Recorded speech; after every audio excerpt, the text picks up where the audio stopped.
vous fait mal qu'à vous-même en fait, hein, si les autres arrivent à revenir. En tout cas, il est clair que maintenant, et c'est pas du bluff, hein, Patrick, hein, là maintenant il manifeste véritablement une aisance, et il veut le montrer, il veut essayer de faire le forcing au train, et derrière, ben, croyez-moi, tout le monde essaie de résister, mais c'est pas évident. C'est un client quand même, hein, 2h06-23 son record perso, il est complètement dans ses eaux là, complètement dans ses temps, il a l'air bien, il se sent bien, et il va falloir aller le chercher, et derrière ça tire un peu la langue.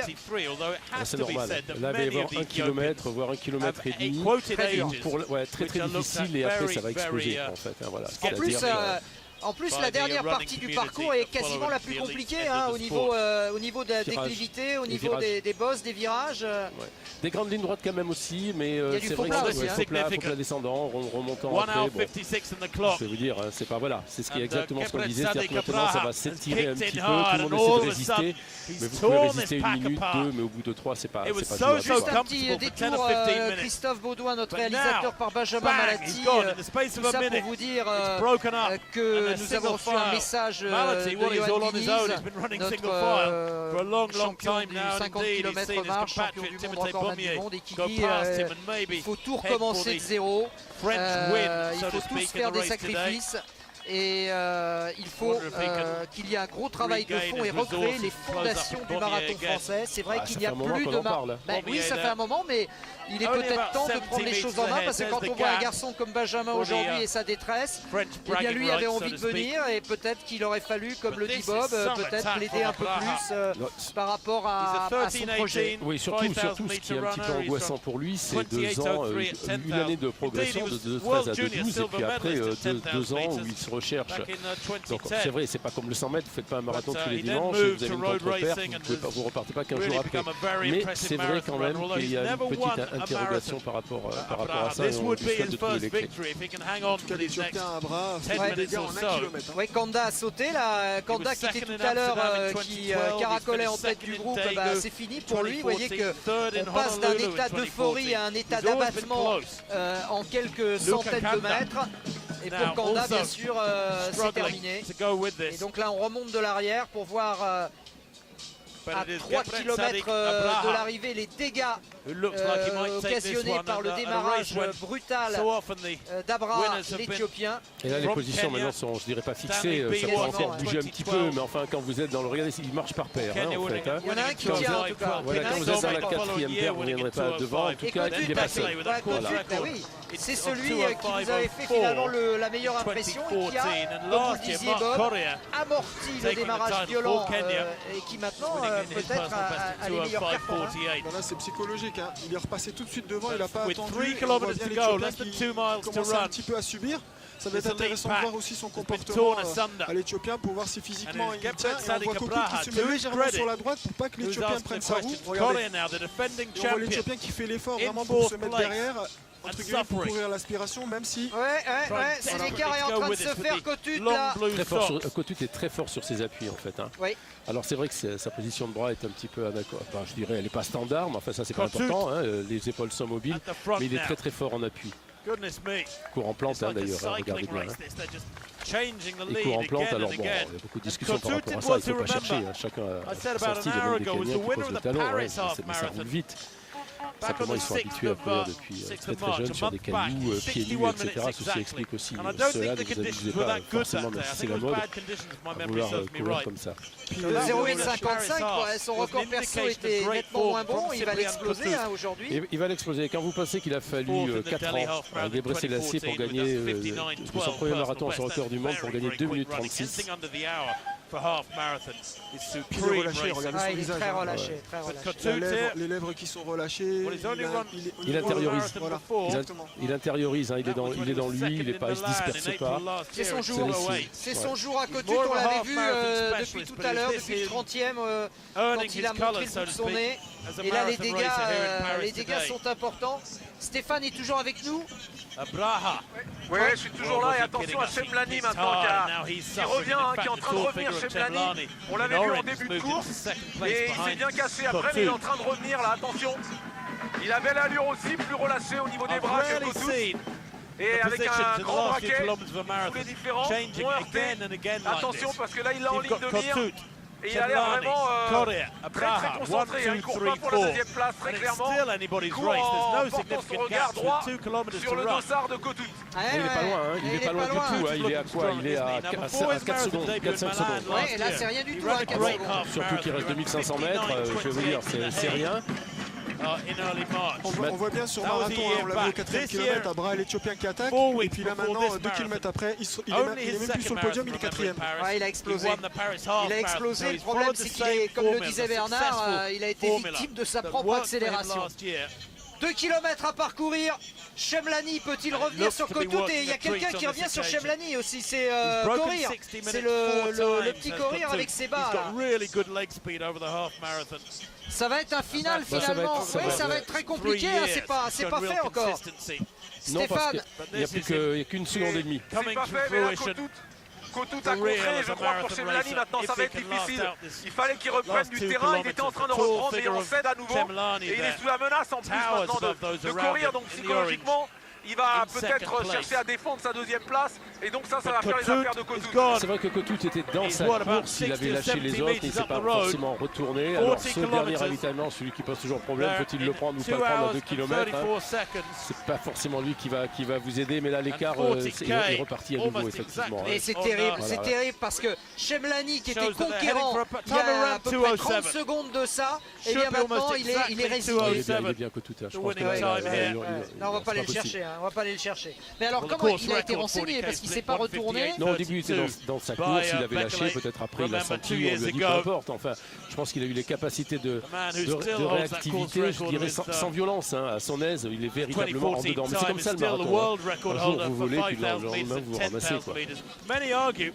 Les virages, c'est pas ses jambes, les virages aussi, mais là il prend du droit, ça va. Le petit Korir, ça y est, il est passé, Chemlani s'est fait passer, Bob. Le petit Korir était très loin, il était avec Mika Kogo, 50 mètres derrière, il voyait bien 2 km après, il est en 2e place, il fait le forcing pour revenir, mais pour revenir à Kokout, il a maîtrisé sa course, surtout quand ça a commencé à accélérer, puis il a contré au moment où il fallait.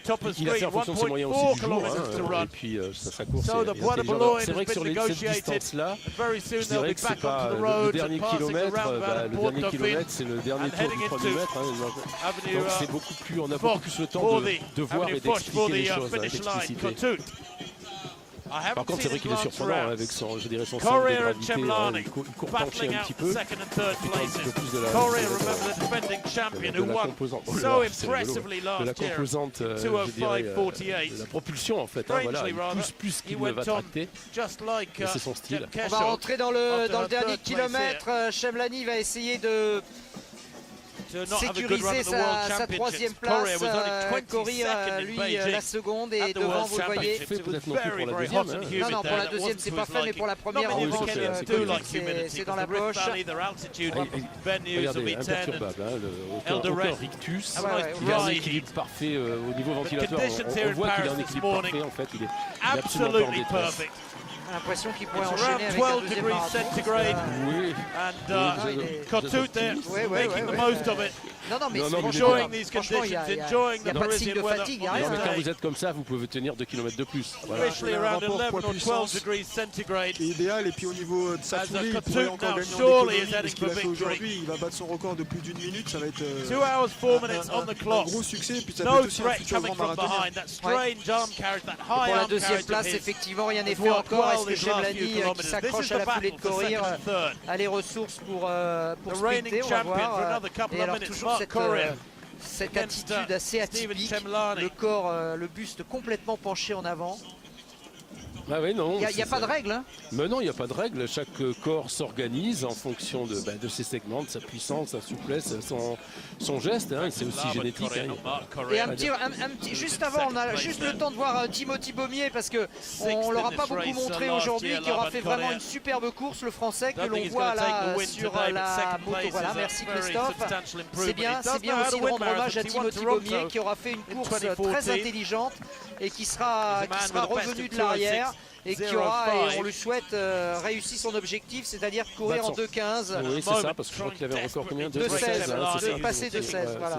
Allez, on va revenir sur la tête de course parce qu'il reste un peu plus de 400 mètres pour Kotuk qui va donc succéder à courir. Il accélère, il sait qu'il bat son record. Alors je vais vous dire, quand vous savez que vous battez votre record, après chaque seconde est importante, il va falloir essayer quand même d'aller chercher, je dirais, peut-être passer une petite barrière. Et Chemlani est en train de craquer là. Il va se contenter de la 3e place. Courir va terminer 2e, mais c'est pas le courir de l'année dernière.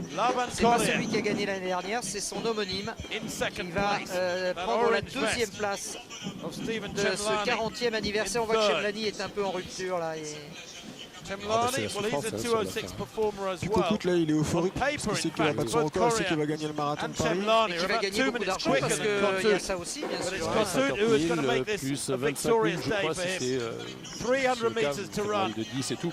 Bon c'est beaucoup d'argent, surtout pour eux c'est fabuleux, mais c'est pas des sommes quand vous savez la difficulté pour préparer un marathon, que vous en faites qu'un ou deux par an, c'est pas une démonstration, on est d'accord. Donc je vais vous dire, dans le siècle actuel c'est le salaire moyen d'un footballeur moyen de première division. Et c'est pour le Kenya l'occasion de faire vivre toute sa famille, voir son village. Avec 75 000 € et tranquille 40 ans. Allez, on va saluer Kotuk, vainqueur donc de cette 40e édition du marathon de Paris avec un chrono qui va être à mon avis légèrement supérieur à 2,07. Non, ça non, moins de 2h07 certainement pas, mais je pense il sprint quand même. Il veut réussir moins de 2,07 et il va y arriver. Cyprien Kotuk, vainqueur donc de cette 40e édition. He will be the victor of the 40th edition of the Schneider Electric Paris Marathon.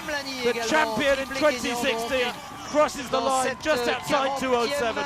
2:07.11 there, unofficially for Kotuk. Brilliant run. And he was able to finish with a flourish. Je ne sais pas s'il y a déjà eu ça, quelqu'un qui a gagné le SMIC Paris et un mois le marathon de Paris. Exact, c'est le vainqueur du semi, vous avez tout à fait raison. Il avait repéré parfaitement le parcours, courir 2e. Et Chemlani, 3e. En semi, oui, enfin oui. En semi, un mois avant, c'est jouable. Enfin, disons qu'il est dans un mois de grande forme, en fait. 1, 2, 3 for Kenya, then. Bon, alors cherchez pas, c'est Afrique de l'Est. Ah oui, comme d'hab. Comme d'hab, et ça va continuer d'ailleurs avec les arrivées. Voilà Kogo, donc le coureur de 10 000, qui continue son apprentissage sur marathon. Et ma foi, 4e place, c'est pas mal. Hein. But he does make it a wonderful day at the races for the Kenyans. Quelques petites secondes. 2:08.03 unofficially there. Alors tous ces garçons-là, vous les croisez là-bas à Item. Ouais. In 4th place. Ouais, j'ai l'occasion de les croiser, mais ce qui est intéressant sur ce marathon aujourd'hui, c'est qu'on a eu un marathon entre guillemets humain en 2h07. On a eu une course progressive et surtout on a eu une lutte d'homme à homme qui nous a donné envie de regarder le marathon. Maintenant, c'est à nous Français de prendre cette émulation, de s'entraîner très dur, de recommencer, comme a dit Johan, les bases et de pourquoi pas l'année prochaine d'avoir beaucoup de Français au marathon, parce que pour moi c'est pas normal qu'il n'y ait pas plus de Français au marathon de Paris parce qu'on est quand même chez nous. Ouais. Mais vous savez, les minima sont très justes, donc pour optimiser, vous n'allez peut-être pas forcément les faire sur Paris. Si votre rêve est de faire les Jeux, vous allez plutôt aller en Europe ou ailleurs. Bien sûr, c'est logique aussi. Sa programmation, ça permet, moi je souhaite aux Français de se rapprocher le plus possible des minima, que ce soit Johan Durand, que ce soit les jeunes qui sont là, qui sont motivés, qui ont du talent pour réussir. Timothée Beaumier, on peut parler de lui aussi aujourd'hui parce qu'il nous a fait une course très intelligente, très sage, et il va terminer premier français au moment où Kanda, qui était aux avant-postes tout à l'heure, en termine à son tour, complétant l'archi-domination des Kenyans. Bien sûr, mais surtout il ne faut pas imaginer qu'il y a 36 000 Français qui vont aller ailleurs, il n'y a pas beaucoup de monde. Timothée Beaumier qui a passé un mois à Item aussi, durant le mois de février, c'est pour ça que j'ai vu, je savais qu'il était en forme et je suis vraiment content pour lui aujourd'hui.